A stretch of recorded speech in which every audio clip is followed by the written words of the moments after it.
القديس ديسقورس الذي استشهد في زمن العرب في مثل هذا اليوم. استشهد القديس ديسقورس أحد أبناء مدينة الإسكندرية في زمن العرب. لقد تعرض لظروف دفعته إلى ترك دين آبائه، لكنه لم يكن يعلم أن رسالة واحدة من أخته ستغير مصيره إلى الأبد. بعد أن علمت أخته التي كانت متزوجة في مدينة الفيوم بما حدث له، أرسلت إليه رسالة تحمل كلمات قاسية، لكنها كانت نابعة من محبة صادقة. كتبت إليه تقول: كنت أتمنى أن يصلني خبر وفاتك وأنت ثابت على إيمانك، فيكون ذلك مصدر فرح لي، وليس أن أسمع أنك تركت المسيح إلهك. ثم ختمت رسالتها بقولها: واعلم أن هذا آخر تواصل بيني وبينك، فلا تعاود مراسلتي ولا تحاول رؤيتي مجددا. عندما قرأ ديسكورس كلمات أخته تأثر بشدة، وانتابه حزن عميق.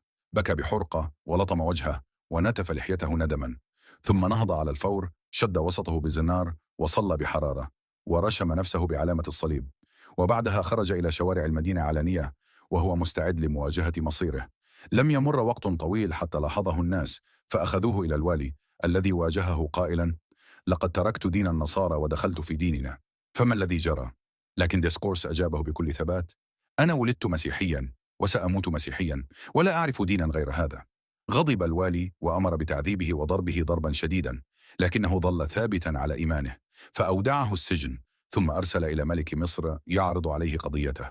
فجاء الأمر بأن يمنح فرصة أخيرة، إما أن يتخلى عن إيمانه فيحصل على هبات عظيمة، أو أن يحرق حيا.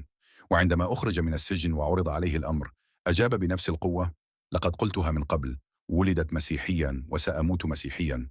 فصدر الحكم بإعدامه حرقا. حفرت له حفرة كبيرة خارج المدينة، وملئت بالحطب وأضرمت فيها النيران. وقبل أن يلقى في النار تعرض للضرب والطعن بالسكاكين، ثم ألقي في اللهب ليحصل على إكليل الشهادة في ملكوت السماوات. صلاته تكون معنا جميعا، آمين. لا تتساونا في صلواتكم مونجيسو. كانت هذه قصة استشهاد القديس ديسقورس، شهادة إيمان لا تزال تلهم المؤمنين حتى يومنا هذا. تابعونا لسرد المزيد من القصص المليئة بالإيمان والصمود. شكرا لاستماعكم وإلى اللقاء.